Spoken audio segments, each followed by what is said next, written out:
Устанавливаем чугунный камин за минуту. В наружной стене пилим проем под проходной короб и запиливаем сам короб. В доме на пол 2 слоя ГВЛ плюс плитка. Стены – каркас из профиля, на него ГВЛ и опять плитка.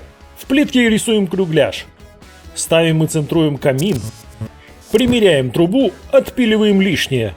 Снова примеряем, похоже. Собираем наружный дымоход, герметизируя стыки. Все садим на хомуты. Забиваем базальтом короб, закрываем его.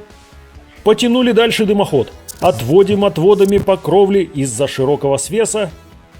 Распорками кровли, чтобы не сдуло и снегом не снесло. Собираем внутряшку камина. Затапливаем, радуемся. А все самые красивые и теплые камины с дымоходом заказывай на farnax.ru.